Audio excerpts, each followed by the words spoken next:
ষোড়শ খণ্ড প্রথম পরিচ্ছেদ। দক্ষিণেশ্বরে শ্রীরামকৃষ্ণের জন্ম মহোৎসব নরেন্দ্রাদি ভক্ত সঙ্গে কীর্তনানন্দে। ঠাকুর শ্রীরামকৃষ্ণ দক্ষিণেশ্বর মন্দিরে উত্তর পূর্ব লম্বা বারান্দায় গোপীগোষ্ঠ ও সুবল মিলন কীর্তন শুনিতেছেন।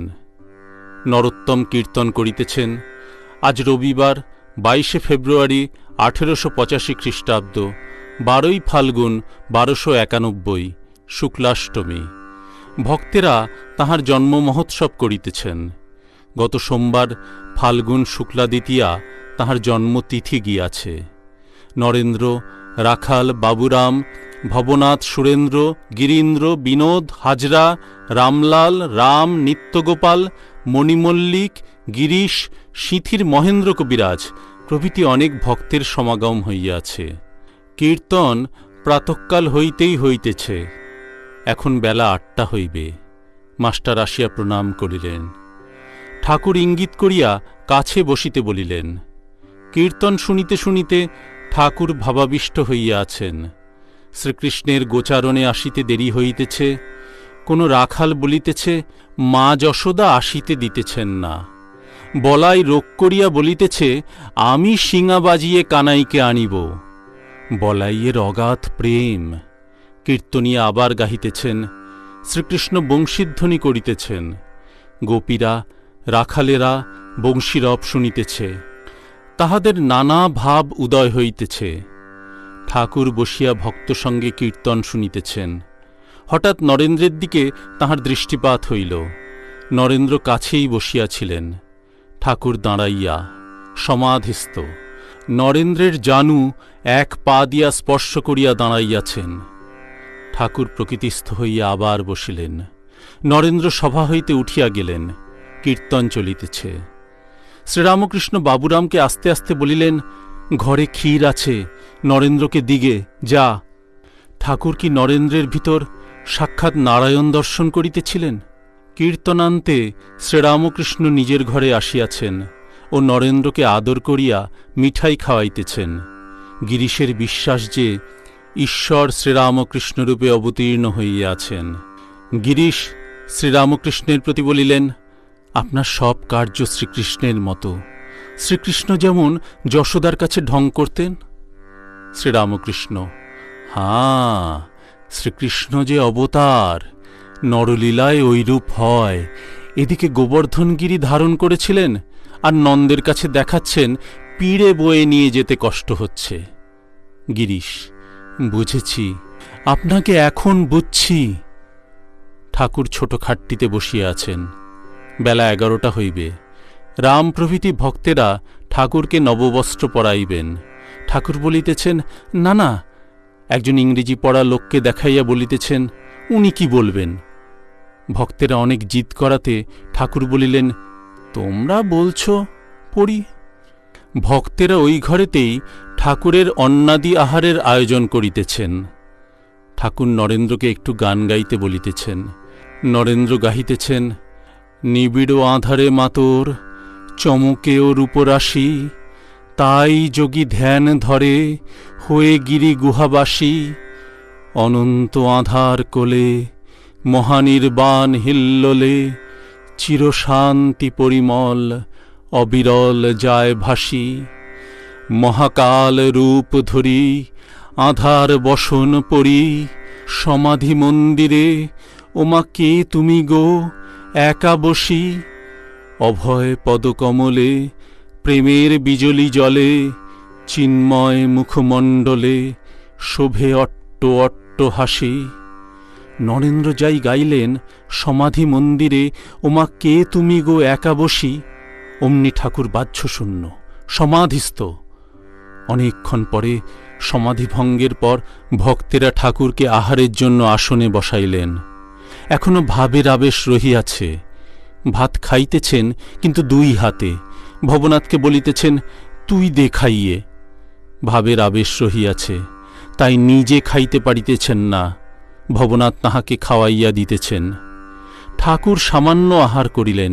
আহারান্তে রাম বলিতেছেন, নিত্যগোপাল পাতে খাবে। শ্রীরামকৃষ্ণ, পাতে? পাতে কেন? রাম, তা আর আপনি বলছেন আপনার পাতে খাবে না? নিত্যগোপালকে ভাবাবিষ্ট দেখিয়া ঠাকুর তাহাকে 2-1 গ্রাস খাওয়াইয়া দিলেন। কোন্নগরের ভক্তগণ নৌকা করিয়া এইবার আসিয়াছেন। তাহারা কীর্তন করিতে করিতে ঠাকুরের ঘরে প্রবেশ করিলেন। কীর্তনান্তে তাহারা জলযোগ করিতে বাহিরে গেলেন। নরোত্তম কীর্তনিয়া ঠাকুরের ঘরে বসিয়া আছেন। ঠাকুর নরোত্তম প্রভৃতিকে বলিতেছেন, এদের যেন ডোঙা ঠেলা গান, এমন গান হবে যে সকলে নাচবে, এই সব গান গাইতে হয়।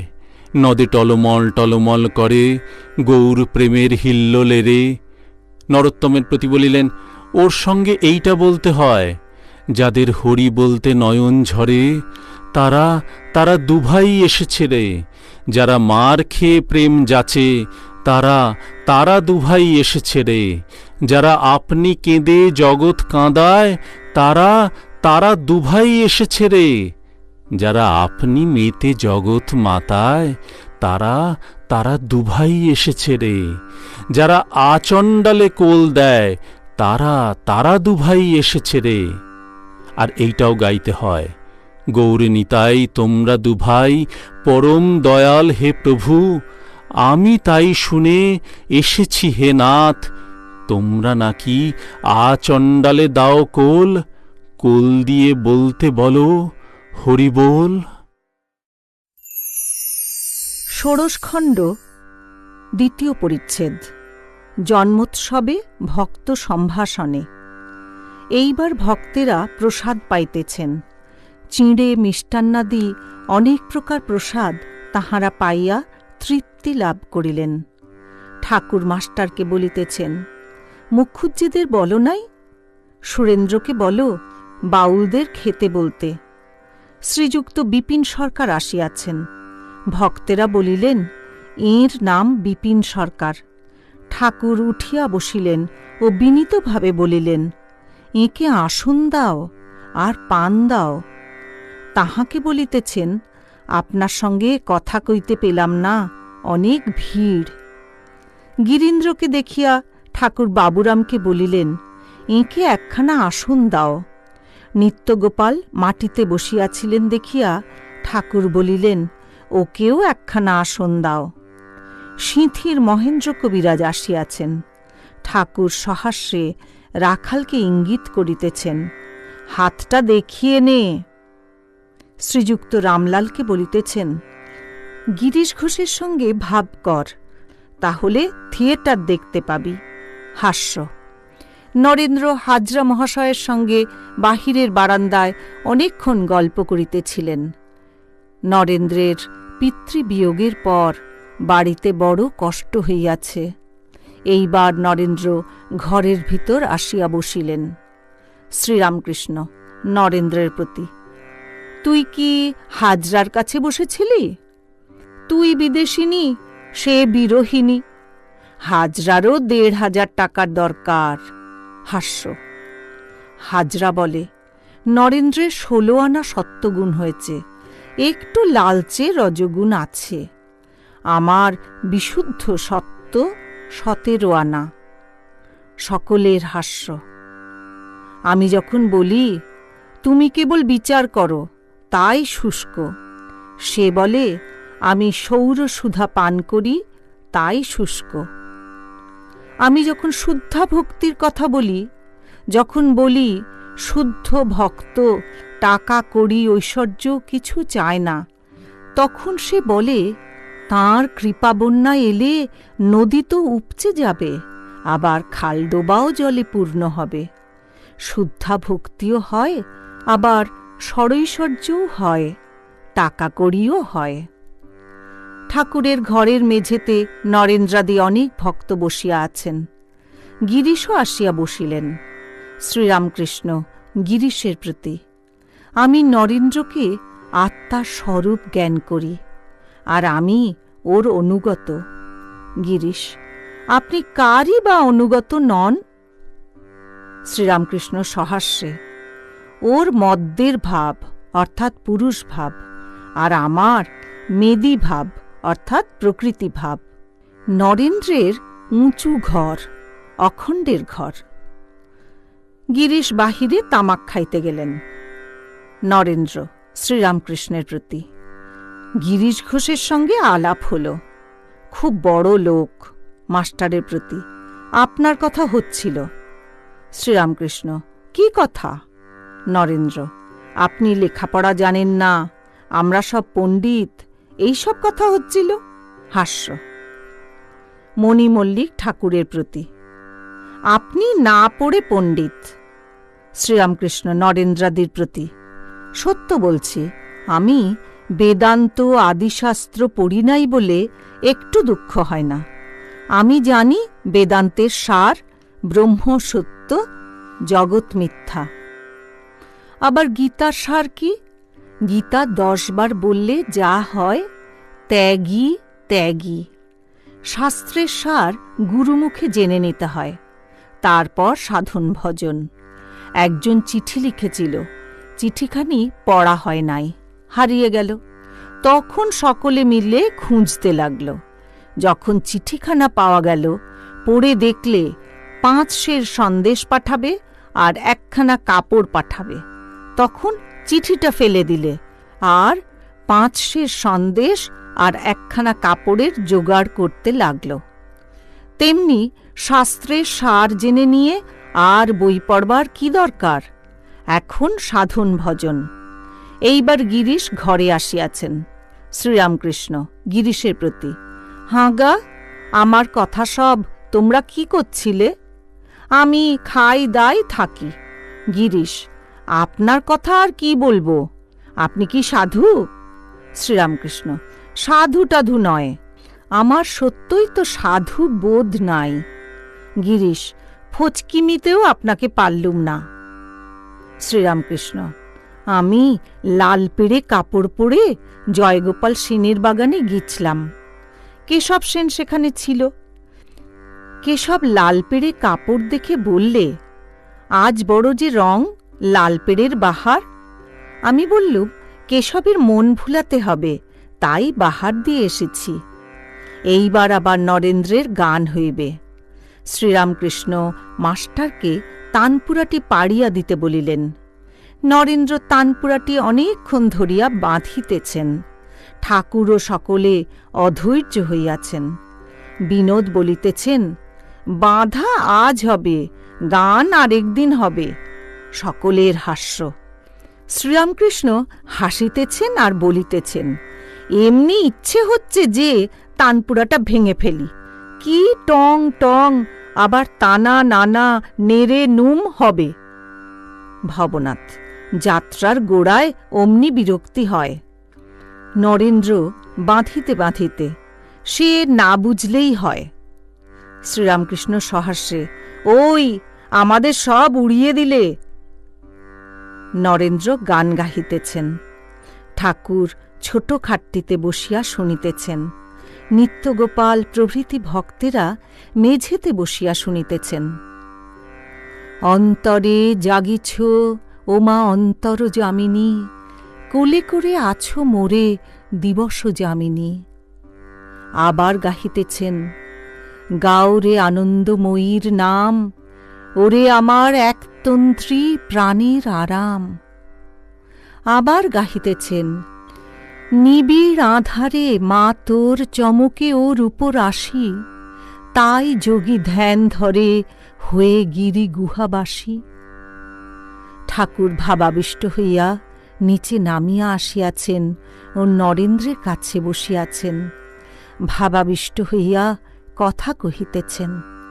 শ্রীরামকৃষ্ণ: গান গাইব? থু থু। নিত্যগোপালের প্রতি: তুই কি বলিস? উদ্দীপনের জন্য শুনতে হয়। তারপর কি হলো আর কি গেল? আগুন জ্বেলে দিলে সে তো বেশ। তারপর চুপ। বেশ তো, আমিও তো চুপ করে আছি, তুইও চুপ করে থাক। আনন্দ রসে মগ্ন হওয়া নিয়ে কথা। গান গাইব? আচ্ছা, গাইলেও হয়। জল স্থির থাকলেও জল, আর হেললে দুললেও জল। নরেন্দ্র কাছে বসিয়া আছেন। তাঁর বাড়িতে কষ্ট, সেই জন্য তিনি সর্বদা চিন্তিত হইয়া থাকেন। তাহার সাধারণ ব্রাহ্ম সমাজে যাতায়াত ছিল। এখনও সর্বদা জ্ঞান বিচার করেন। বেদান্তাদি গ্রন্থ পড়িবার খুব ইচ্ছা। এক্ষণে বয়স 23 বৎসর হইবে।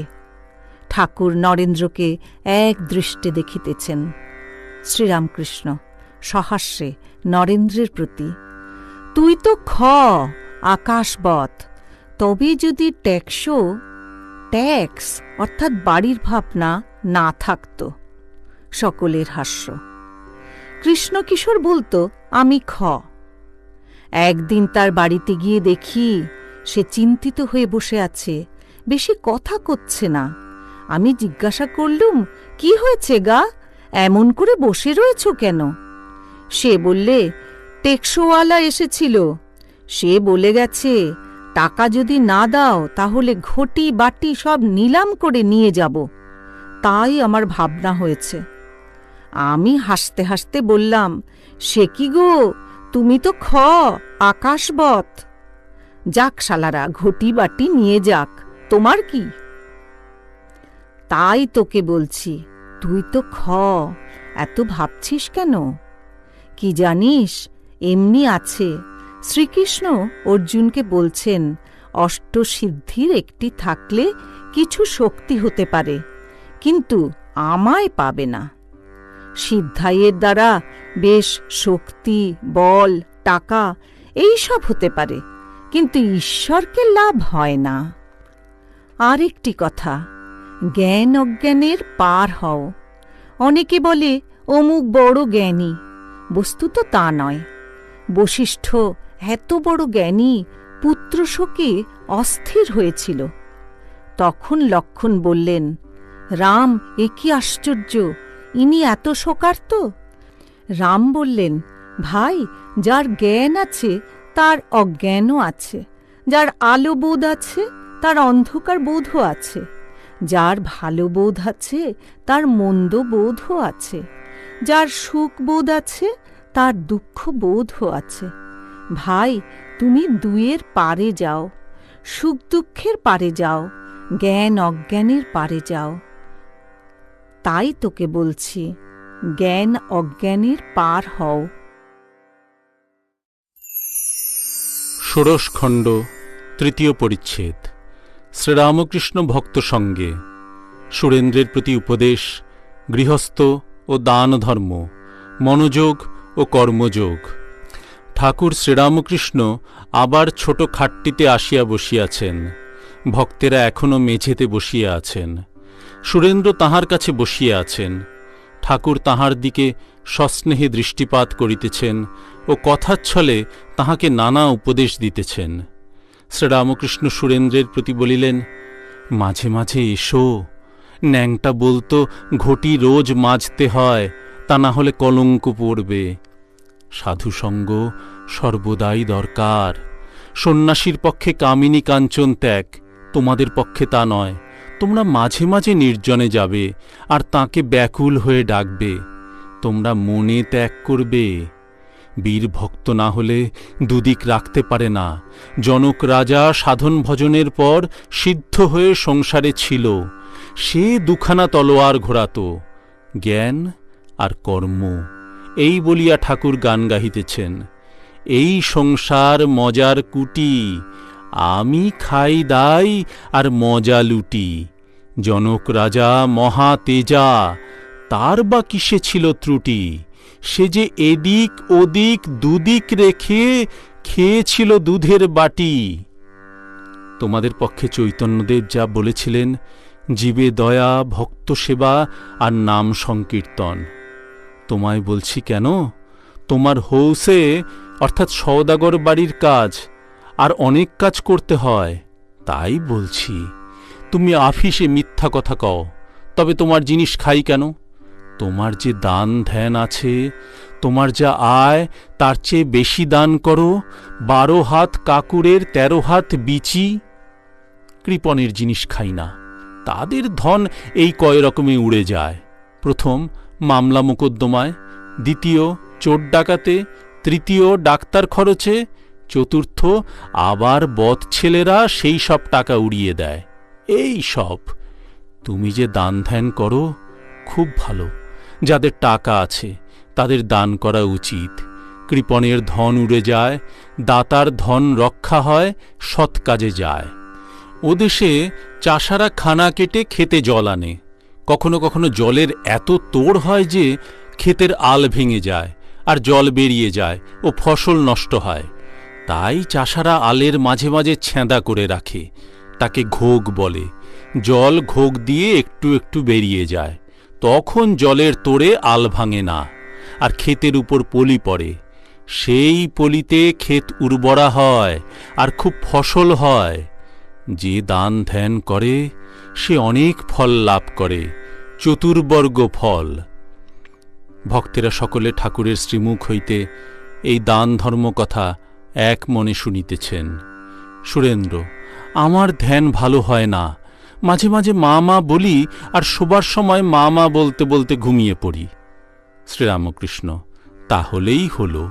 স্মরণ মনন তো আছে, মনোযোগ ও কর্মযোগ, পূজা, তীর্থ, জীব সেবা ইত্যাদি গুরুর উপদেশে কর্ম করার নাম কর্মযোগ।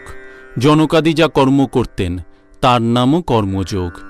যোগীরা যে স্মরণ মনন করেন তার নাম মনোযোগ। আবার ভাবি কালীঘরে গিয়ে, মা, মনও তো তুমি, তাই শুদ্ধ মন, শুদ্ধ বুদ্ধি, শুদ্ধ আত্মা একই জিনিস।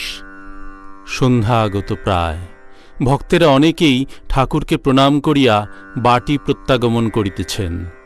ঠাকুর পশ্চিমের বারান্দায় গিয়াছেন, ভবনাথ ও মাস্টার সঙ্গে আছেন। শ্রীরামকৃষ্ণ ভবনাথের প্রতি বলিলেন, তুই এত দেরিতে দেরিতে আসিস কেন? ভবনাথ সহাস্যে বলিলেন, আগে 15 দিন অন্তর দেখা করি, সেদিন আপনি নিজে রাস্তায় দেখা দিলেন, তাই আর আসি নাই। শ্রীরামকৃষ্ণ, সে কি রে, শুধু দর্শনে কি হয়, স্পর্শন, আলাপ এসবও চাই। ষোড়শ খণ্ড, চতুর্থ পরিচ্ছেদ। জন্মোৎসব রাত্রে গিরিশ প্রভৃতি ভক্ত সঙ্গে প্রেমানন্দে। সন্ধ্যা হইল, ক্রমে ঠাকুরদের আরতির শব্দ শোনা যাইতেছে। আজ ফাল্গুনের শুক্লাষ্টমী। 6-7 দিন পরে পূর্ণিমায় দোল মহোৎসব হইবে। সন্ধ্যা হইল। ঠাকুরবাড়ির মন্দির শীর্ষ, প্রাঙ্গণ, উদ্যানভূমি, বৃক্ষ শীর্ষ চন্দ্রালোকে মনোহর রূপ ধারণ করিয়াছে। গঙ্গা এক্ষণে উত্তর বাহিনী, জ্যোৎস্নাময়ী। মন্দিরের গা দিয়া যেন আনন্দে উত্তরমুখ হইয়া প্রবাহিত হইতেছেন। ঠাকুর শ্রীরামকৃষ্ণ নিজের ঘরের ছোট খাটটিতে বসিয়া নিঃশব্দে জগন্মাতার চিন্তা করিতেছেন। উৎসবান্তে এখনও 2-1টি ভক্ত রহিয়াছেন। নরেন্দ্র আগেই চলিয়া গিয়াছেন। আরতি হইয়া গেল। ঠাকুর আবিষ্ট হইয়া দক্ষিণ পূর্বের লম্বা বারান্দায় পাদচারণ করিতেছেন। মাস্টারও সেইখানে দণ্ডায়মান আছেন ও ঠাকুরকে দর্শন করিতেছেন। ঠাকুর হঠাৎ মাস্টারকে সম্বোধন করিয়া বলিতেছেন, আহা, নরেন্দ্রের কি গান! মাস্টার, আজ্ঞা, নিবিড় আধারে ওই গানটি? শ্রীরামকৃষ্ণ, হাঁ, ও গানের খুব গভীর মানে। আমার মনটা এখনো যেন টেনে রেখেছে। মাস্টার, আজ্ঞা, হাঁ। শ্রীরামকৃষ্ণ, আধারে ধ্যান, এইটি তন্ত্রের মতো। তখন সূর্যের আলো কোথায়? শ্রীযুত গিরিশ ঘোষ আসিয়া দাঁড়াইলেন। ঠাকুর গান গাহিতেছেন, মা কি আমার কালো রে, কালো রূপ দিগম্বরী, হৃদি পদ্ম করে আলোরে। ঠাকুর মাতোয়ারা হইয়া দাঁড়াইয়া গিরিশের গায়ে হাত দিয়া গান গাহিতেছেন, গয়া গঙ্গা প্রভাসাদি, কাশী কাঞ্চি কেবা চায়, কালী কালী কালী বলে আমার অজপা যদি ফুরায়। ত্রিসন্ধ্যা যে বলে কালী, পূজা সন্ধ্যা সে কি চায়, সন্ধ্যা তার সন্ধানে ফেরে, কভু সন্ধি নাহি পায়। দয়াব্রত দান আদি আর কিছু না মনে লয়, মদনেরই যাগযজ্ঞ ব্রহ্মময়ীর রাঙা পায়। কালী নামের এত গুণ কে বা জানতে পারে তাই, দেবাদিদেব মহাদেব যাঁর পঞ্চমুখে গুণ গায়। আবার গাহিতেছেন, এবার আমি ভালো ভেবেছি, ভালো ভাবির কাছে ভাব শিখেছি। যে দেশে রজনী নাই মা, সেই দেশের এক লোক পেয়েছি। আমি কিবা দিবা কিবা সন্ধ্যা সন্ধ্যারে বন্ধা করেছি। নূপুরে মিশায়ে তাল, সেই তালের এক গীত শিখেছি। তাদ্রিম তাদ্রিম বাজছে সে তাল, নিবিড়ে ওস্তাদ করেছি। ঘুম ভেঙেছে আর কি ঘুমাই, যোগে জাগে জেগে আছি। যোগনিদ্রা তোরে দিয়ে মা, ঘুমেরে ঘুম পাড়ায়েছি। প্রসাদ বলে ভক্তি মুক্তি উভয়ে মাথায় রেখেছি। আমি কালী ব্রহ্ম জেনে মর্ম, ধর্মাধর্ম সব ছেড়েছি। গিরিশকে দেখিতে দেখিতে যেন ঠাকুরের ভাবোল্লাস আরও বাড়িতেছে।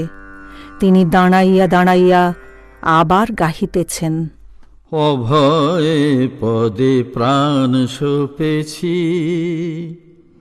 আমি আর কি জমের ভয়ে রেখেছি। অভয়ে পদে প্রাণ সপেছি, কালী নাম কল্পতরু হৃদয়ে রোপণ করেছি।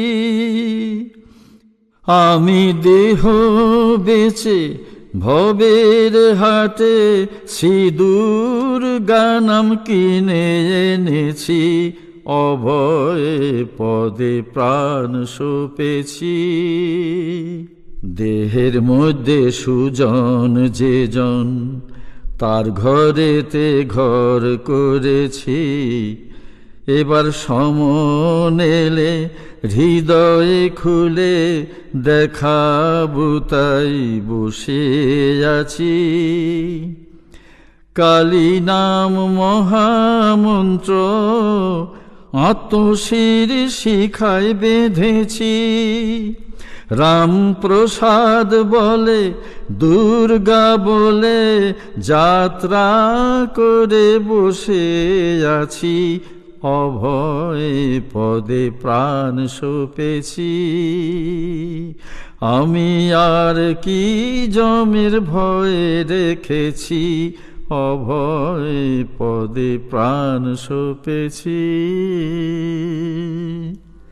ঠাকুর ভাবে মত্ত হইয়া আবার গাহিতেছেন, আমি দেহ বেচে ভবের হাটে শ্রী দুর্গা নাম কিনে এনেছি। গিরিশাদি ভক্তের প্রতি, ভাবেতে ভরল তনু হরল জ্ঞান। সে জ্ঞান মানে বাহ্য জ্ঞান, তত্ত্বজ্ঞান, ব্রহ্মজ্ঞান এসব চাই। ভক্তি সার, সকাম ভক্তিও আছে, আবার নিষ্কাম ভক্তি, শুদ্ধা ভক্তি, অহেতুকী ভক্তি এও আছে। কেশব সেনরা অহেতুকী ভক্তি জানত না। কোনো কামনা নাই, কেবল ঈশ্বরের পাদপদ্মে ভক্তি। আবার আছে উর্জিতা ভক্তি, ভক্তি যেন উথলে পড়ছে, ভাবে হাসে কাঁদে নাচে গায়। যেমন চৈতন্যদেবের।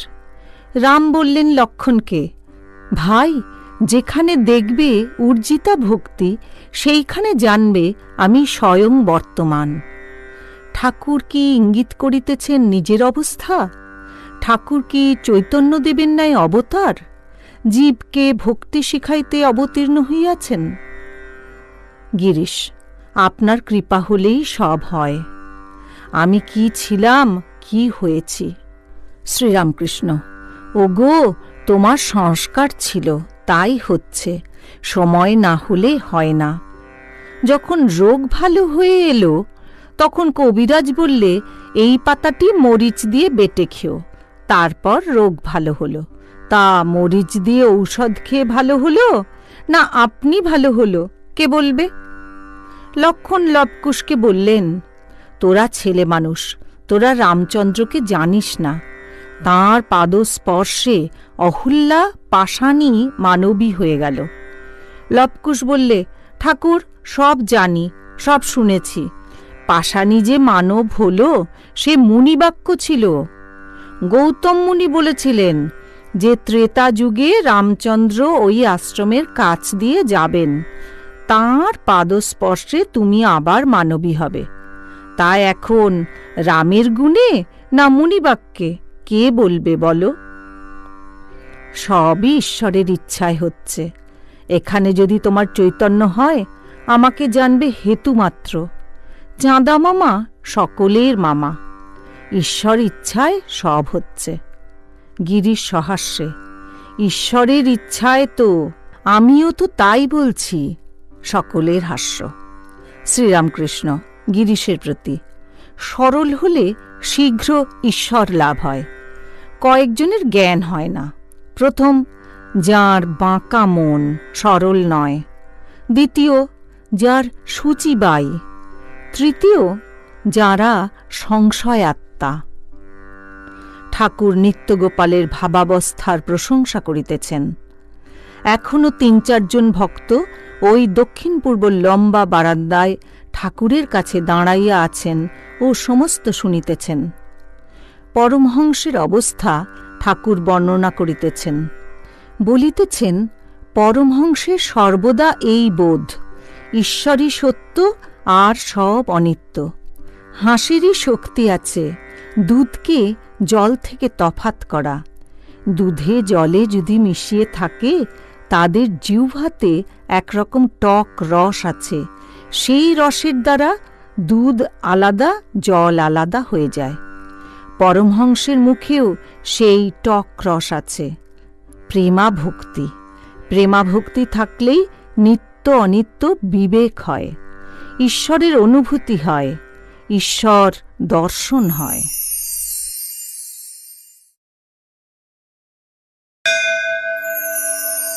সপ্তদশ খণ্ড, প্রথম পরিচ্ছেদ। গিরিশ মন্দিরে জ্ঞান ভক্তি সমন্বয় কথা প্রসঙ্গে। ঠাকুর শ্রীরামকৃষ্ণ গিরিশ ঘোষের বসুপাড়ার বাটিতে ভক্ত সঙ্গে বসিয়া ঈশ্বরীয় কথা কহিতেছেন। বেলা ৩টা বাজিয়াছে। মাস্টার আসিয়া ভূমিষ্ঠ হইয়া প্রণাম করিলেন। আজ বুধবার, 15ই ফাল্গুন, শুক্লা একাদশী, 25শে ফেব্রুয়ারি 1885 খ্রিস্টাব্দ। গত রবিবার দক্ষিণেশ্বর মন্দিরে শ্রীরামকৃষ্ণের জন্ম মহোৎসব হইয়া গিয়াছে। আজ ঠাকুর গিরিশের বাড়ি হইয়া স্টার থিয়েটারে বৃষকেতুর অভিনয় দর্শন করিতে যাইবেন। ঠাকুর কিয়ৎক্ষণ পূর্বেই আসিয়াছেন। কাজ সারিয়া আসিতে মাস্টারের কিঞ্চিত বিলম্ব হইয়াছে। তিনি আসিয়াই দেখিলেন ঠাকুর উৎসাহের সহিত ব্রহ্মজ্ঞান ও ভক্তিতত্ত্বের সমন্বয় কথা কহিতেছেন। শ্রীরামকৃষ্ণ গিরিশ প্রভৃতি ভক্তদের প্রতি বলিলেন, জাগ্রত, স্বপ্ন, সুষুপ্তি জীবের এই 3 অবস্থা। যারা জ্ঞান বিচার করে তারা 3 অবস্থাই উড়িয়ে দেয়। তারা বলে যে ব্রহ্ম 3 অবস্থারই পার, স্থূল, সূক্ষ্ম, কারণ 3 দেহের পার, সত্য, রজ, তম 3 গুণের পার। সমস্তই মায়া, যেমন আয়নাতে প্রতিবিম্ব পড়েছে। প্রতিবিম্ব কিছু বস্তু নয়, ব্রহ্মই বস্তু আর সব অবস্তু। ব্রহ্মজ্ঞানীরা আরও বলে, দেহাত্মবুদ্ধি থাকলেই দুটো দেখায়, প্রতিবিম্বটাও সত্য বলে বোধ হয়। ওই বুদ্ধি চলে গেলে সোহং, আমি সেই ব্রহ্ম, এই অনুভূতি হয়। একজন ভক্ত বলিলেন, তাহলে কি আমরা সব বিচার করব? শ্রীরামকৃষ্ণ, বিচার পথও আছে, বেদান্তবাদীদের পথ। আরেকটি পথ আছে, ভক্তিপথ। ভক্ত যদি ব্যাকুল হয়ে কাঁদে ব্রহ্মজ্ঞানের জন্য, সে তাও পায়। জ্ঞানযোগ ও ভক্তিযোগ 2 পথ দিয়াই ব্রহ্মজ্ঞান হতে পারে। কেউ কেউ ব্রহ্মজ্ঞানের পরও ভক্তি নিয়ে থাকে লোকশিক্ষার জন্য, যেমন অবতার আদি। দেহাত্মবুদ্ধি, আমি বুদ্ধি কিন্তু সহজে যায় না, তাঁর কৃপায় সমাধিস্থ হলে যায়। নির্বিকল্প সমাধি, জড় সমাধি। সমাধির পর অবতারাদির আমি আবার ফিরে আসে।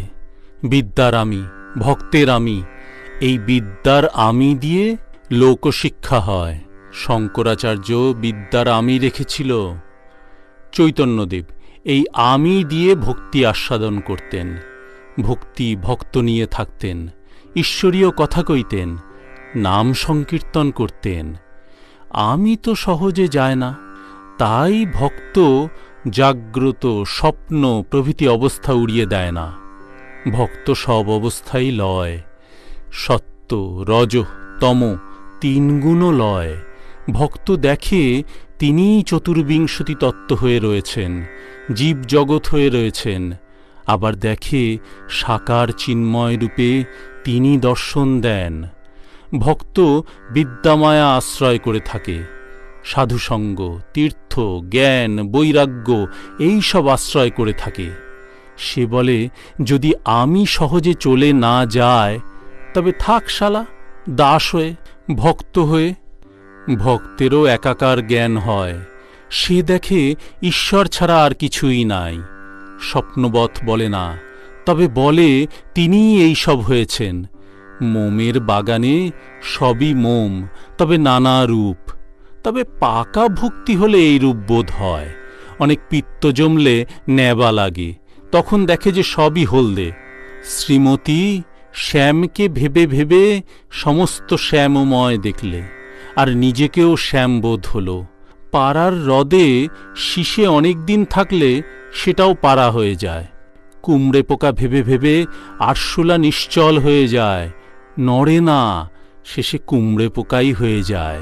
ভক্ত তাঁকে ভেবে ভেবে অহংশূন্য হয়ে যায়, আবার দেখে তিনিই আমি, আমিই তিনি। আরশোলা যখন কুমড়ে পোকা হয়ে যায় তখন সব হয়ে গেল, তখনই মুক্তি। যতক্ষণ আমিটা তিনি রেখে দিয়েছেন ততক্ষণ একটি ভাব আশ্রয় করে তাঁকে ডাকতে হয়। শান্ত, দাস্য, বাৎসল্য এই সব। আমি দাসী ভাবে 1 বৎসর ছিলাম, ব্রহ্মময়ীর দাসী। মেয়েদের কাপড়, ওড়না এইসব পরতাম, আবার নথ পরতাম। মেয়ের ভাবে থাকলে কাম জয় হয়। সেই আদ্যা শক্তির পূজা করতে হয়, তাকে প্রসন্ন করতে হয়। তিনি মেয়েদের রূপ ধারণ করে রয়েছেন। তাই আমার মাতৃভাব, মাতৃভাব অতি শুদ্ধ ভাব। তন্ত্রে বামাচারের কথাও আছে, কিন্তু সে ভালো নয়, পতন হয়। ভোগ রাখলেই ভয়। মাতৃভাব যেন নির্জলা একাদশী, কোনো ভোগের গন্ধ নাই। আর আছে ফলমূল খেয়ে একাদশী আর লুচি ছক্কা খেয়ে একাদশী। আমার নির্জলা একাদশী। আমি মাতৃভাবে ষোড়শীর পূজা করেছিলাম। দেখলাম স্তন মাতৃস্তন, যোনি মাতৃযোনি। এই মাতৃভাব সাধনের শেষ কথা। তুমি মা, আমি তোমার ছেলে, এই শেষ কথা। সন্ন্যাসীর নির্জলা একাদশী। সন্ন্যাসী যদি ভোগ রাখে তাহলেই ভয়। কামিনী কাঞ্চন ভোগ, যেমন থুতু ফেলে আবার থুতু খাওয়া, টাকা কড়ি, মান সম্ভ্রম, ইন্দ্রিয় সুখ এই সব ভোগ। সন্ন্যাসীর ভক্ত স্ত্রীলোকের সঙ্গে বসা বা আলাপ করাও ভালো নয়। নিজের ক্ষতি আর অন্য লোকেরও ক্ষতি। অন্য লোকের শিক্ষা হয় না, লোক শিক্ষা হয় না। সন্ন্যাসীর দেহধারণ লোকশিক্ষার জন্য। মেয়েদের সঙ্গে বসা কি বেশিক্ষণ আলাপ, তাকেও রমণ বলেছে। রমণ 8 প্রকার। মেয়েদের কথা শুনছি, শুনতে শুনতে আনন্দ হচ্ছে, ও একরকম রমণ। মেয়েদের কথা বলছি, কীর্তনম, ও একরকম রমণ। মেয়েদের সঙ্গে নির্জনে চুপি চুপি কথা করছি, ও একরকম। মেয়েদের কোনো জিনিস কাছে রেখে দিয়েছি, আনন্দ হচ্ছে, ও একরকম। স্পর্শ করা একরকম। তাই গুরুপত্নী যুবতী হলে পাদস্পর্শ করতে নাই। সন্ন্যাসীদের এই সব নিয়ম। সংসারীদের আলাদা কথা। 2-1টি ছেলে হলে ভাই ভগ্নীর মতো থাকবে, তাদের অন্য 7 রকম রমণে তত দোষ নাই। গৃহস্থের ঋণ আছে, দেবঋণ, পিতৃঋণ, ঋষিঋণ, আবার মাগ ঋণও আছে। 1-2টি ছেলে হওয়া আর সতী হলে প্রতিপালন করা। সংসারীরা বুঝতে পারে না কে ভালো স্ত্রী, কে মন্দ স্ত্রী, কে বিদ্যাশক্তি, কে অবিদ্যাশক্তি। যে ভালো স্ত্রী, বিদ্যাশক্তি, তার কাম ক্রোধ এসব কম, ঘুম কম, স্বামীর মাথা ঠেলে দেয়। যে বিদ্যাশক্তি, তার স্নেহ দয়া ভক্তি লজ্জা এই সব থাকে। সে সকলেরই সেবা করে বাৎসল্যভাবে, আর স্বামীর যাতে ভগবানে ভক্তি হয় তার সাহায্য করে। বেশি খরচ করে না, পাছে স্বামীর বেশি খাটতে হয়, পাছে ঈশ্বর চিন্তার অবসর না হয়। আবার পুরুষ মেয়ের অন্য অন্য লক্ষণ আছে। খারাপ লক্ষণ: টেরা, চোখ কোটর, পাঁজর, বিড়াল চোখ, বাছুরে গাল। গিরিশ: আমাদের উপায় কি? শ্রীরামকৃষ্ণ: ভক্তি সার, আবার ভক্তির সত্য, ভক্তির রজ, ভক্তির তম আছে। ভক্তির সত্য দীনহীন ভাব, ভক্তির তম যেন ডাকাত পড়া ভাব। আমি তার নাম করছি, আমার আবার পাপ কি? তুমি আমার আপনার মা, দেখা দিতেই হবে। গিরিশ সহাস্যে বলিলেন, ভক্তির তম আপনিই তো শেখান। শ্রীরামকৃষ্ণ সহাস্যে বলিলেন, তাকে দর্শন করবার কিন্তু লক্ষণ আছে। সমাধি হয়। সমাধি 5 প্রকার। প্রথম, পিঁপড়ের গতি, মহাবায়ু উঠে পিঁপড়ের মতো। দ্বিতীয়, মিনের গতি। তৃতীয়, তীর্যক গতি। চতুর্থ, পাখির গতি, পাখি যেমন এ ডাল থেকে ও ডালে যায়। পঞ্চম, কপিবৎ, বানরের গতি, মহাবায়ু যেন লাফ দিয়ে মাথায় উঠে গেল, আর সমাধি হল। আবার দুরকম আছে। প্রথম, স্থিত সমাধি, একেবারে বাহ্যশূন্য, অনেকক্ষণ, হয়তো অনেক দিন রহিল। দ্বিতীয়, উন্মনা সমাধি, হঠাৎ মনটা চারিদিক থেকে কুড়িয়ে এনে ঈশ্বরেতে যোগ করে দেওয়া। মাস্টারের প্রতি বলিলেন, তুমি ওটা বুঝেছ? মাস্টার: আগে হাঁ। গিরিশ: তাকে কি সাধন করে পাওয়া যায়? শ্রীরামকৃষ্ণ: নানা রকমে তাঁকে লোকে লাভ করেছে। কেউ অনেক তপস্যা সাধন ভজন করে সাধন সিদ্ধ, কেউ জন্মাবধি সিদ্ধ, যেমন নারদ সুখদেবাদি, এদের বলে নিত্য সিদ্ধ।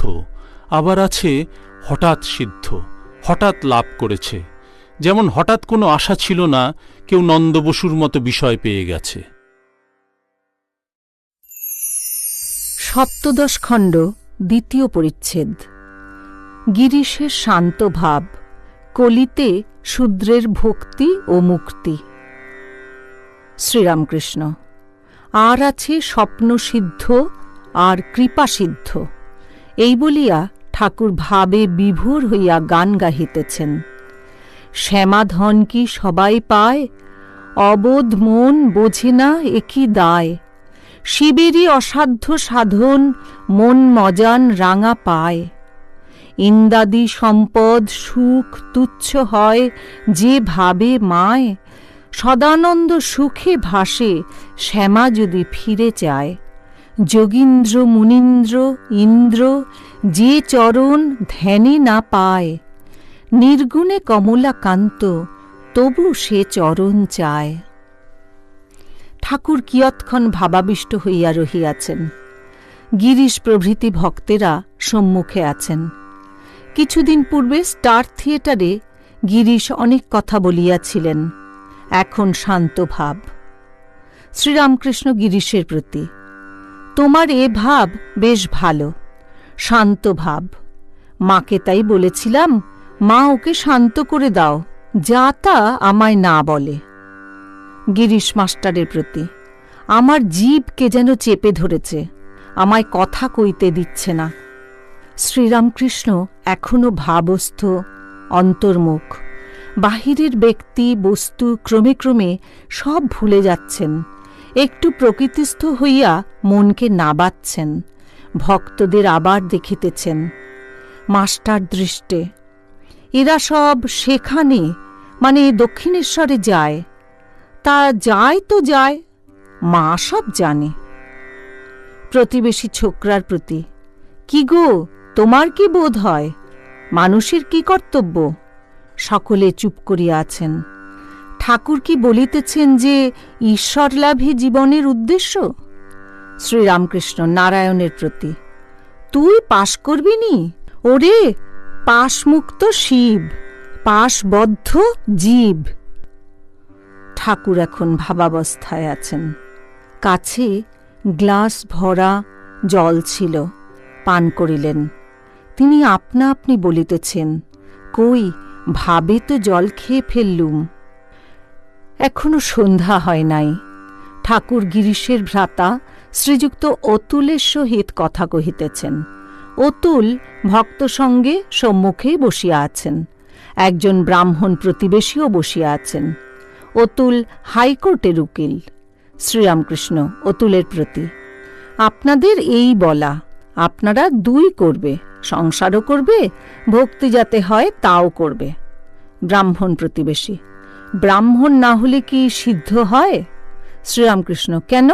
কলিতে শূদ্রের ভক্তির কথা আছে, শবরী, রুইদাস, গুহক চণ্ডাল এসব আছে। নারায়ণ সহাস্যে, ব্রাহ্মণ শূদ্র সব এক। ব্রাহ্মণ এক জন্মে কি হয়? শ্রীরামকৃষ্ণ, তাঁর দয়া হলে কি না হয়। 1000 বৎসরের অন্ধকার ঘরে আলো আনলে কি একটু একটু করে অন্ধকার চলে যায়? একেবারে আলো হয়। অতুলের প্রতি, তীব্র বৈরাগ্য চাই, যেন খাপ খোলা তলোয়ার। সে বৈরাগ্য হলে আত্মীয় কালসাপ মনে হয়, গৃহ পাতকুয়া মনে হয়। আর আন্তরিক ব্যাকুল হয়ে তাঁকে ডাকতে হয়। আন্তরিক ডাক তিনি শুনবেনই শুনবেন।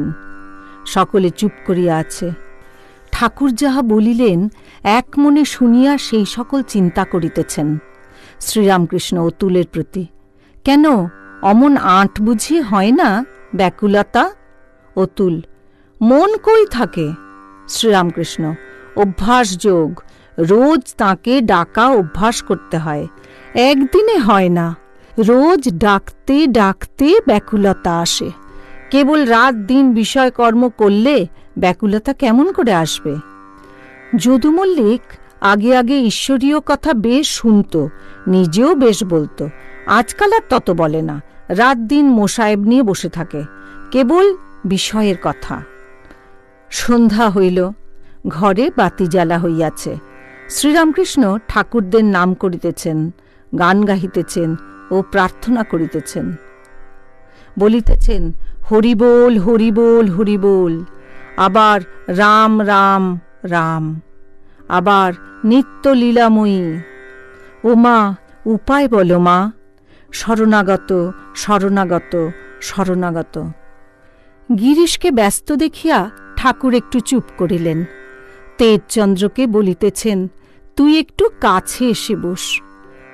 তেজচন্দ্র কাছে বসিলেন। কিয়ৎক্ষণ পরে মাস্টারকে ফিসফিস করিয়া বলিতেছেন, আমায় যেতে হবে। শ্রীরামকৃষ্ণ মাস্টারের প্রতি, ও কি বলছে? মাস্টার, বাড়িতে যেতে হবে তাই বলছে। শ্রীরামকৃষ্ণ, আমি ওদের অত টানি কেন?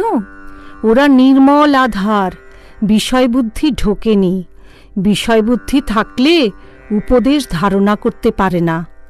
নূতন হাঁড়িতে দুধ রাখা যায়, দই পাতা হাঁড়িতে দুধ রাখলে দুধ নষ্ট হয়। যে বাটিতে রসুন গুলেছে সে বাটি 1000 ধোও, রসুনের গন্ধ যায় না। সপ্তদশ খণ্ড, তৃতীয় পরিচ্ছেদ। শ্রীরামকৃষ্ণ স্টার থিয়েটারে বৃষকেতু অভিনয় দর্শনে নরেন্দ্র প্রভৃতি সঙ্গে। ঠাকুর শ্রীরামকৃষ্ণ বৃষকেতু অভিনয় দর্শন করিবেন।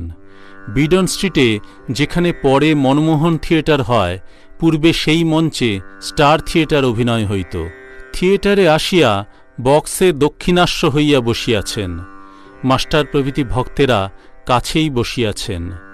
ঠাকুর শ্রীরামকৃষ্ণ মাস্টারের প্রতি বলিলেন, নরেন্দ্র এসেছে? মাস্টার, আজ্ঞা হাঁ। অভিনয় হইতেছে। কর্ণ পদ্মাবতী করাত 2 দিকে 2 জন ধরিয়া বৃষকেতুকে বলিদান করিলেন। পদ্মাবতী কাঁদিতে কাঁদিতে মাংস রন্ধন করিলেন। বৃদ্ধ ব্রাহ্মণ অতিথি আনন্দ করিতে করিতে কর্ণকে বলিতেছেন, এইবার এসো, আমরা একসঙ্গে বসে রান্না মাংস খাই। অভিনয়ে কর্ণ বলিতেছেন, তা আমি পারব না, পুত্রের মাংস খেতে পারব না।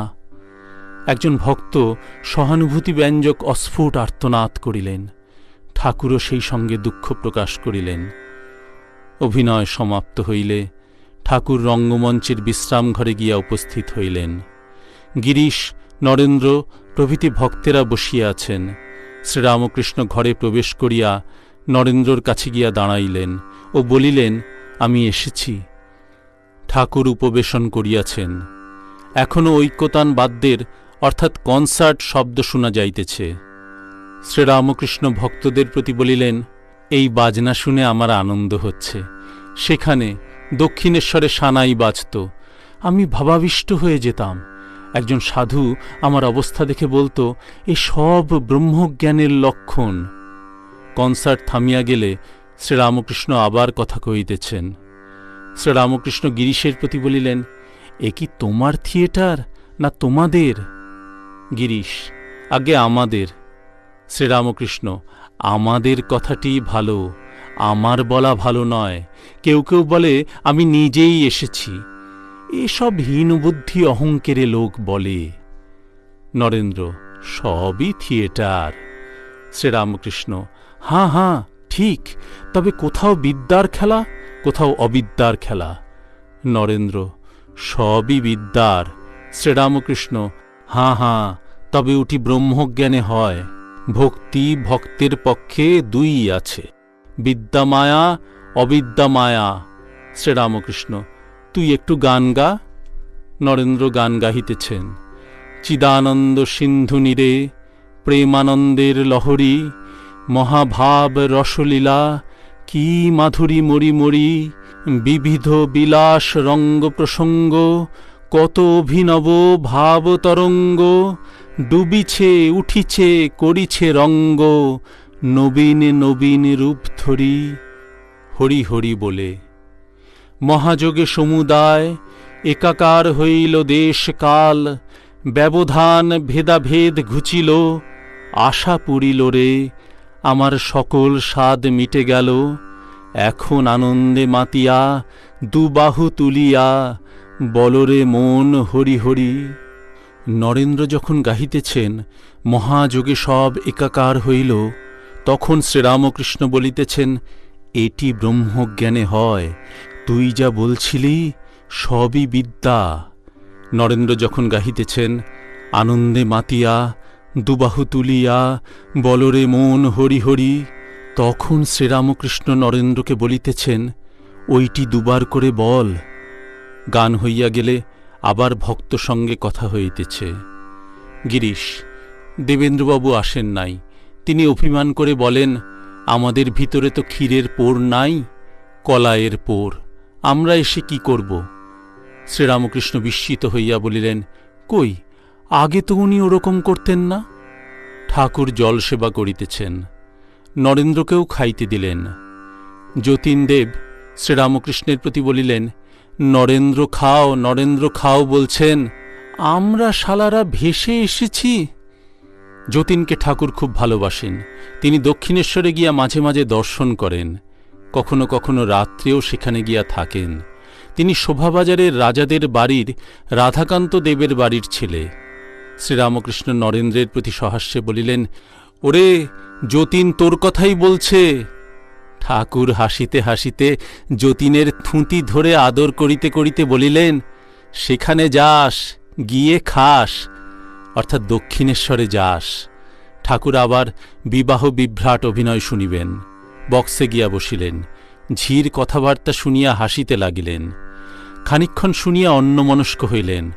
মাস্টারের সহিত আস্তে আস্তে কথা কহিতেছেন। শ্রীরামকৃষ্ণ মাস্টারের প্রতি বলিলেন, আচ্ছা, গিরিশ ঘোষ যা বলছে অর্থাৎ অবতার, তা কি সত্য? মাস্টার, আজ্ঞা ঠিক কথা, না হলে সবার মনে লাগছে কেন? শ্রীরামকৃষ্ণ, দেখো এখন একটি অবস্থা আসছে, আগেকার অবস্থা উল্টে গেছে, ধাতুর দ্রব্য ছুঁতে পারছি না। মাস্টার অবাক হইয়া শুনিতেছেন।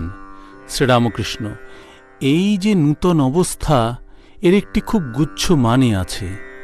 ঠাকুর ধাতু স্পর্শ করিতে পারিতেছেন না, অবতার বুঝি মায়ার ঐশ্বর্য কিছুই ভোগ করেন না, তাই কি ঠাকুর এই সব কথা বলিতেছেন? শ্রীরামকৃষ্ণ মাস্টারের প্রতি বলিলেন, আচ্ছা, আমার অবস্থা কিছু বদলাচ্ছে দেখছ? মাস্টার, আজ্ঞা কই? শ্রীরামকৃষ্ণ, কার্যে? মাস্টার, এখন কাজ বাড়ছে, যত লোক জানতে পারছে। শ্রীরামকৃষ্ণ, দেখছ, আগে যা বলতুম এখন ফলছে। ঠাকুর কিয়ৎকাল চুপ করিয়া থাকিয়া হঠাৎ বলছেন, আচ্ছা, পল্টুর ভালো ধ্যান হয় না কেন? এইবার ঠাকুরের দক্ষিণেশ্বর যাইবার উদ্যোগ হইতেছে। ঠাকুর কোনো ভক্তের কাছে গিরিশের সম্বন্ধে বলেছিলেন, রসুনগোলা বাটি, হাজার ধো রসুনের গন্ধ কি একেবারে যায়? গিরিশও তাই মনে মনে অভিমান করিয়াছেন। যাইবার সময় গিরিশ ঠাকুরকে কিছু নিবেদন করিতেছেন। গিরিশ শ্রীরামকৃষ্ণের প্রতি বলিলেন, রসুনের গন্ধ কি যাবে? শ্রীরামকৃষ্ণ, যাবে। গিরিশ, তবে বললেন যাবে?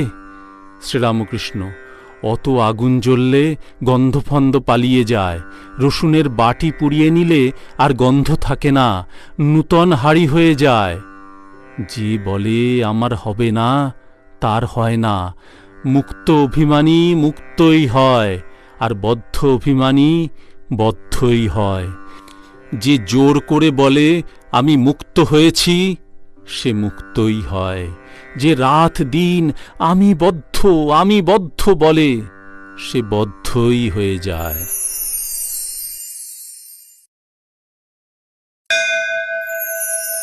অষ্টাদশ খণ্ড, প্রথম পরিচ্ছেদ। মৌনাবলম্বী শ্রীরামকৃষ্ণ ও মায়া দর্শন। ঠাকুর শ্রীরামকৃষ্ণ দক্ষিণেশ্বর মন্দিরে সকাল ৮টা হইতে বেলা ৩টা পর্যন্ত মৌন অবলম্বন করিয়া রহিয়াছেন। আজ মঙ্গলবার ১১ই আগস্ট ১৮৮৫ খ্রিস্টাব্দ, ২৭শে শ্রাবণ। গতকল্য সোমবার অমাবস্যা গিয়াছে। শ্রীরামকৃষ্ণের অসুখের সঞ্চার হইয়াছে। তিনি কি জানিতে পারিয়াছেন যে শীঘ্র তিনি ইহলোক পরিত্যাগ করিবেন? জগন্মাতার ক্রোড়ে আবার গিয়া বসিবেন? তাই কি মৌনাবলম্বন করিয়া রহিয়াছেন? তিনি কথা কহিতেছেন না দেখিয়া শ্রী শ্রী মা কাঁদিতেছেন, রাখাল ও লাটু কাঁদিতেছেন। বাগবাজারের ব্রাহ্মণীও এই সময় আসিয়াছিলেন, তিনিও কাঁদিতেছেন। ভক্তেরা মাঝে মাঝে জিজ্ঞাসা করিতেছেন, আপনি কি বরাবর চুপ করিয়া থাকিবেন? শ্রীরামকৃষ্ণ ইঙ্গিত করিয়া বলিতেছেন, না। নারায়ণ আসিয়াছেন। বেলা ৩টার সময় ঠাকুর নারায়ণকে বলিতেছেন, মা তোর ভালো করবে। নারায়ণ আনন্দে ভক্তদের সংবাদ দিলেন, ঠাকুর এইবার কথা কহিয়াছেন। রাখালাদি ভক্তদের বুক থেকে যেন একখানি পাথর নামিয়া গেল। তাহারা সকলে ঠাকুরের কাছে আসিয়া বসিলেন। শ্রীরামকৃষ্ণ রাখালাদি ভক্তদের প্রতি মা দেখিয়ে দিচ্ছিলেন যে সবই মায়া, তিনি সত্য, আর যা কিছু সব মায়ার ঐশ্বর্য। আর একটি দেখলুম ভক্তদের কার কতটা হয়েছে। নারায়ণাদি ভক্ত, আচ্ছা, কার কতদূর হয়েছে? শ্রীরামকৃষ্ণ, এদের সব দেখলাম, নিত্যগোপাল, রাখাল, নারায়ণ, পূর্ণ, মহিমা চক্রবর্তী প্রভৃতি। অষ্টাদশ খণ্ড, দ্বিতীয় পরিচ্ছেদ। শ্রীরামকৃষ্ণ, গিরিশ, শশধর, পণ্ডিত প্রভৃতি ভক্ত সঙ্গে। ঠাকুরের অসুখ সংবাদ কলিকাতার ভক্তেরা জানিতে পারিলেন। আলজিভে অসুখ হইয়াছে, সকলে বলিতেছেন। রবিবার ১৬ই আগস্ট ১৮৮৫ খ্রিস্টাব্দ, পয়লা ভাদ্র। অনেক ভক্ত তাহাকে দর্শন করিতে আসিয়াছেন। গিরিশ, রাম, নিত্যগোপাল, মহিমা চক্রবর্তী, কিশোরীগুপ্ত, পণ্ডিত শশধর তর্কচূড়ামণি প্রভৃতি। ঠাকুর পূর্বের ন্যায় আনন্দময়, ভক্তদের সঙ্গে কথা কহিতেছেন। শ্রীরামকৃষ্ণ, রোগের কথা মাকে বলতে পারি না, বলতে লজ্জা হয়। গিরিশ, আমার নারায়ণ ভালো করবেন। রাম, ভালো হয়ে যাবে।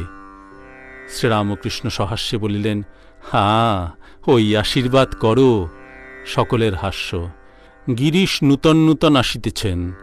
ঠাকুর তাহাকে বলিতেছেন, তোমার অনেক গোলের ভিতর থাকতে হয়, অনেক কাজ, তুমি আর 3 বার এসো। এইবার শশধরের সহিত কথা কহিতেছেন। শ্রীরামকৃষ্ণ শশধরের প্রতি বলিলেন, তুমি আদ্যা শক্তির কথা কিছু বলো। শশধর, আমি কি জানি।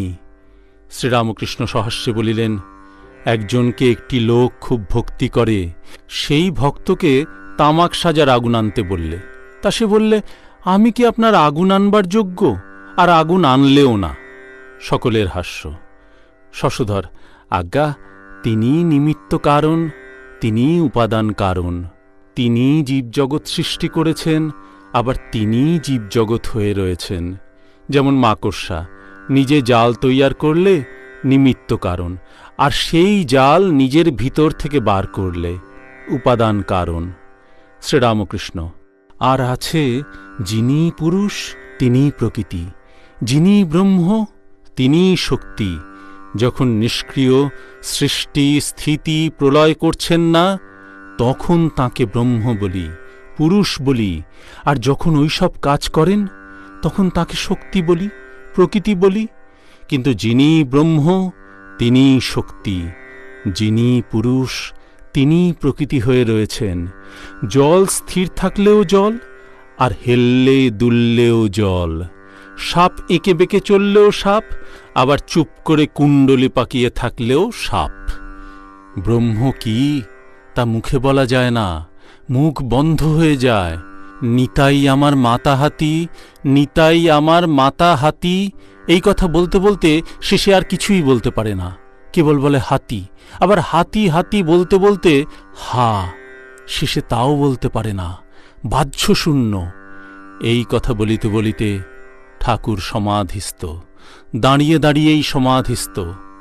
সমাধি ভঙ্গের পর কিয়ৎকাল পরে বলিতেছেন, খর অক্ষরের পারে কি আছে মুখে বলা যায় না। সকলে চুপ করিয়া আছেন। ঠাকুর আবার বলিতেছেন, যতক্ষণ কিছু ভোগ বাকি থাকে, কি কর্ম বাকি থাকে, ততক্ষণ সমাধি হয় না। শশধরের প্রতি বলিলেন, এখন ঈশ্বর তোমায় কর্ম করাচ্ছেন, লেকচার দেওয়া ইত্যাদি, এখন তোমায় ওইসব করতে হবে। কর্মটুকু শেষ হয়ে গেলে আর না। গৃহিণী বাড়ির কাজকর্ম সব সেরে নাইতে গেলে ডাকাডাকি করলেও আর ফেরে না। অষ্টাদশ খণ্ড, তৃতীয় পরিচ্ছেদ। অসুস্থ শ্রীরামকৃষ্ণ ও ডাক্তার রাখাল। ভক্ত সঙ্গে নৃত্য। ভক্ত সঙ্গে নৃত্য। শ্রীরামকৃষ্ণ দক্ষিণেশ্বর মন্দিরে ভক্ত সঙ্গে নিজের ঘরে বসিয়া আছেন। রবিবার 20 সেপ্টেম্বর 1885 খ্রিস্টাব্দ, 5ই আশ্বিন, শুক্লা একাদশী। নবগোপাল হিন্দু স্কুলের শিক্ষক, হরলাল, রাখাল, লাটু প্রভৃতি, কীর্তনিয়া গোস্বামী অনেকেই উপস্থিত। বহুবাজারের রাখাল ডাক্তারকে সঙ্গে করিয়া মাস্টার আসিয়া উপস্থিত। ডাক্তারকে ঠাকুরের অসুখ দেখাইবেন। ডাক্তারটি ঠাকুরের গলায় কি অসুখ হইয়াছে দেখিতেছেন। তিনি দোহারা লোক, আঙুলগুলি মোটা মোটা। শ্রীরামকৃষ্ণ সহাস্যে ডাক্তারের প্রতি, যারা এমন এমন করে, অর্থাৎ কুস্তি করে, তাদের মতো তোমার আঙুল। মহেন্দ্র সরকার দেখেছিল, কিন্তু জিভ এমন জোরে চেপেছিল যে ভারী যন্ত্রণা হয়েছিল, যেমন গরুর জিভ চেপে ধরেছে। রাখাল ডাক্তার, আজ্ঞা, আমি দেখছি আপনার কিছু লাগবে না। ডাক্তার ব্যবস্থা করার পর শ্রীরামকৃষ্ণ আবার কথা কহিতেছেন। শ্রীরামকৃষ্ণ ভক্তদের প্রতি, আচ্ছা, লোকে বলে ইনি যদি এত, অর্থাৎ এত সাধু, তবে রোগ হয় কেন? তারক ভগবান দাস বাবাজি অনেক দিন রোগে শয্যাগত হয়েছিলেন। শ্রীরামকৃষ্ণ, মধু ডাক্তার 60 বছর বয়সে রাঁড়ের জন্য তার বাসায় ভাত নিয়ে যাবে, এদিকে নিজের কোনো রোগ নাই। গোস্বামী, আজ্ঞা, আপনার যে অসুখ সে পরের জন্য। যারা আপনার কাছে আসে তাদের অপরাধ আপনার নিতে হয়। সেই সকল অপরাধ পাপ লওয়াতে আপনার অসুখ হয়। একজন ভক্ত: আপনি যদি মাকে বলেন, মা এই রোগটা সারিয়ে দাও, তাহলে শীঘ্র সেরে যায়। শ্রীরামকৃষ্ণ: রোগ সারাবার কথা বলতে পারি না, আবার ইদানিং সেব্য সেবক ভাব কম পড়ে যাচ্ছে। একবার বলি, মা তরবারির খাপটা একটু মেরামত করে দাও, কিন্তু ওরূপ প্রার্থনা কম পড়ে যাচ্ছে। আজকাল আমিটা খুঁজে পাচ্ছি না, দেখছি তিনি এই খোলটার ভিতর রয়েছেন। কীর্তনের জন্য গোস্বামীকে আনা হইয়াছে। একজন ভক্ত জিজ্ঞাসা করিলেন, কীর্তন কি হবে? শ্রীরামকৃষ্ণ অসুস্থ, কীর্তন হইলে মত্ততা আসিবে, এই ভয় সকলে করিতেছেন। শ্রীরামকৃষ্ণ বলিতেছেন, হোক একটু, আমার নাকি ভাব হয়, তাই ভয় হয়। ভাব হলে গলার ওইখানটা গিয়ে লাগে। কীর্তন শুনিতে শুনিতে ঠাকুর ভাব সম্বরণ করিতে পারিলেন না, দাঁড়াইয়া পড়িলেন ও ভক্ত সঙ্গে নৃত্য করিতে লাগিলেন। ডাক্তার রাখাল সমস্ত দেখিলেন, তাহার ভাড়াটিয়া গাড়ি দাঁড়াইয়া আছে। তিনিও মাস্টার গাত্রোত্থান করিলেন, কলিকাতায় ফিরিয়া যাইবেন। ঠাকুর শ্রীরামকৃষ্ণকে উভয়ে প্রণাম করিলেন। শ্রীরামকৃষ্ণ সস্নেহে মাস্টারের প্রতি, তুমি কি খেয়েছ? বৃহস্পতিবার 24শে সেপ্টেম্বর পূর্ণিমার দিন রাত্রে শ্রীরামকৃষ্ণ তাহার ঘরের ছোট খাটটির উপর বসিয়া আছেন। গলার অসুখের জন্য কাতর হইয়াছেন। মাস্টার প্রভৃতি ভক্তেরা মেঝেতে বসিয়া আছেন। শ্রীরামকৃষ্ণ মাস্টারের প্রতি, একবার ভাবি দেহটা খোল মাত্র, সেই অখণ্ড সচ্চিদানন্দ বই আর কিছু নাই। ভাবাবেশ হলে গলার অসুখটা একপাশে পড়ে থাকে। এখন ওই ভাবটা একটু একটু হচ্ছে আর হাসি পাচ্ছে। দ্বিজোর ভগিনী ও ছোট দিদিমা ঠাকুরের অসুখ শুনিয়া দেখিতে আসিয়াছেন। তাহারা প্রণাম করিয়া ঘরের একপাশে বসিলেন। দ্বিজোর দিদিমাকে দেখিয়া ঠাকুর বলিতেছেন, ইনি কে? যিনি দ্বিজোকে মানুষ করেছেন? আচ্ছা, দ্বিজো এমন এমন অর্থাৎ একতারা কিনেছে কেন? মাস্টার: আজ্ঞা, তাতে 2 তার আছে। শ্রীরামকৃষ্ণ: একে ওর বাবা বিরুদ্ধ, সব্বাই কি বলবে, ওর পক্ষে গোপনে ঈশ্বরকে ডাকাই ভালো। শ্রীরামকৃষ্ণের ঘরে দেয়ালে টাঙানো গৌরনিতাইয়ের ছবি একখানা বেশি ছিল। গৌরনিতাই সাঙ্গপাঙ্গ লইয়া নবদ্বীপে সংকীর্তন করছেন, এই ছবি। রামলাল শ্রীরামকৃষ্ণের প্রতি, তাহলে ছবিখানি এঁকেই অর্থাৎ মাস্টারকে দিলাম। শ্রীরামকৃষ্ণ: আচ্ছা, তা বেশ। ঠাকুর কয়েকদিন প্রতাপের ঔষধ খাইতেছেন। গভীর রাত্রে উঠিয়া পড়িয়াছেন, প্রাণ আইঢাই করিতেছে। হরির সেবা করেন, ওই ঘরেই ছিলেন। রাখালও আছেন। শ্রীযুক্ত রামলাল বাহিরে বারান্দায় শুইয়া আছেন। ঠাকুর পরে বলিলেন, প্রাণ আইঢাই করাতে হরিশকে জড়াতে ইচ্ছা হল, মধ্যম নারায়ণ তেল দেওয়াতে ভালো হলাম, তখন আবার নাচতে লাগলাম। শ্রীমকথিত শ্রী শ্রী রামকৃষ্ণ কথামৃত 5ম ভাগ এইখানে সমাপ্ত। পরবর্তী অংশে পরিশিষ্ট।